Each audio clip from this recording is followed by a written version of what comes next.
Non mi sento più di rappresentare questo partito, del quale pur sono stato a suo tempo anche segretario provinciale, ma che sinceramente non riconosco più.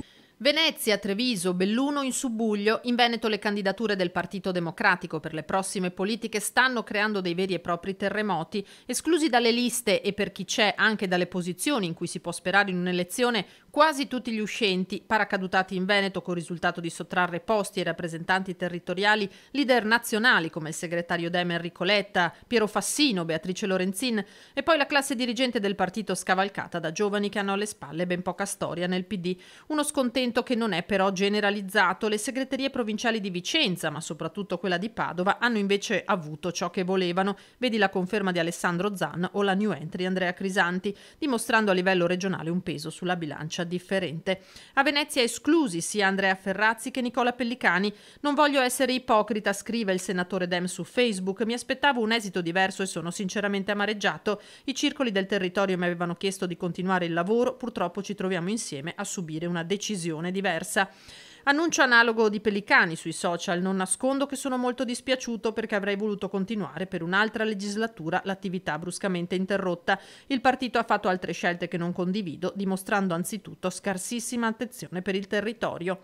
Posizioni condivise dai segretari Dem Monica Sambo e Matteo Bellomo. Nella Marca l'unica trevigiana con elezione garantita è l'ex sardina Rachele Scarpa, espressione della rete studenti, una dei 4 under 35 scelti dal partito come capilista. Scarpa non faceva parte dell'elenco di nomi sottoposti al regionale dalla segreteria provinciale, con il rischio di assistere ora a una raffica di dimissioni, la prima quella dell'ex vice sindaco ed ex segretario provinciale Roberto Grigoletto, che ha lasciato gli incarichi nel partito e ha annunciato l'uscita dal gruppo consiliare del PD. Lo stesso rischiano di fare a catena altri militanti. La scelta di imporci delle quote nazionali, di non rispettare le scelte che il partito aveva fatto in ordine appunto ai candidati ci ha lasciati assolutamente increduli e non possiamo accettare queste decisioni. È ovvio che quando si fanno le liste ci sono sempre delle scelte che possono non accontentare qualcuno, sono passaggi difficili, delicati,